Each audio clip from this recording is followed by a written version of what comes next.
क्या दीपक की बची हुई बाती फिर से जलाना चाहिए या नहीं? दोस्तों, हिंदू धर्म में दीपक से जुड़े कई मान्यताएं और नियम हैं, क्योंकि यह पूजा पाठ या किसी शुभ कार्य का अहम हिस्सा माना गया है। दीपक जलाना एक सकारात्मक कार्य है, जिससे न केवल भगवान की आराधना की जाती है, बल्कि मन को भी दीपक से कहीं सकारात्मक ऊर्जाएं मिलती हैं। लेकिन कई बार ऐसा होता है कि दीपक बीच में ही बुझ जाता है। ऐसी परिस्थिति में क्या करना चाहिए? क्या दीपक फिर से जलाना चाहिए? दीपक अंधियारे पर विजय का प्रतीक माना जाता है। इसके कई अन्य धार्मिक महत्व भी हैं। इसलिए किसी भी शुभ काम पर घी या तेल के दिए जलाने की परंपरा है।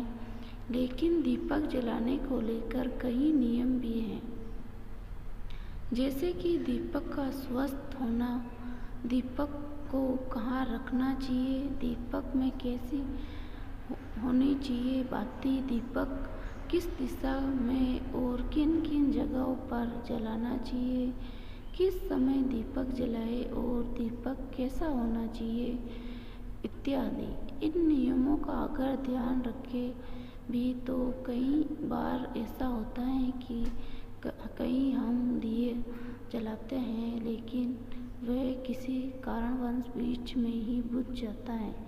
ऐसी स्थिति में कई लोग बची हुई बाती में ही दीपक फिर से जला देते हैं। लेकिन क्या ऐसा करना सही है?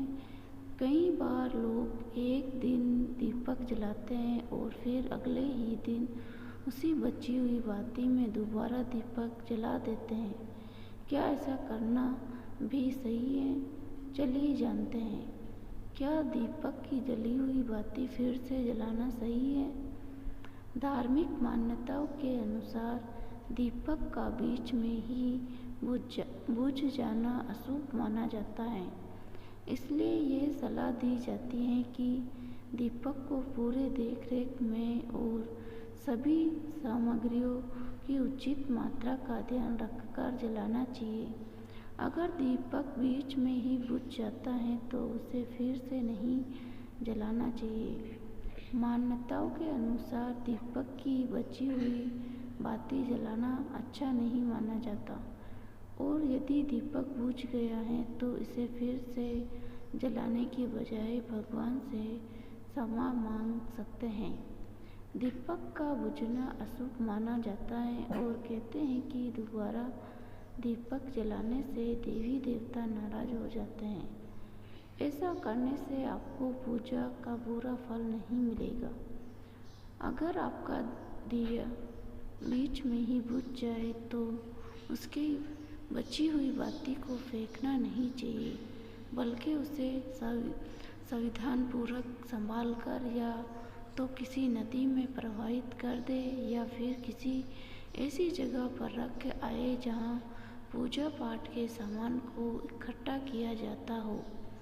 अगर आपके पास ये सुविधा भी नहीं है तो आप उसे किसी साफ सुथरी ज़मीन में भी दबा सकते हैं। दोस्तों, आज की वीडियो में बस इतना ही। आशा है दोस्तों, हमारे द्वारा बताई गई शास्त्रों अनुसार जानकारी आपको पसंद आई होगी। वीडियो अच्छी लगी हो तो कमेंट बॉक्स में जय माता दी लिखें। वीडियो के अंत तक बने रहने के लिए धन्यवाद।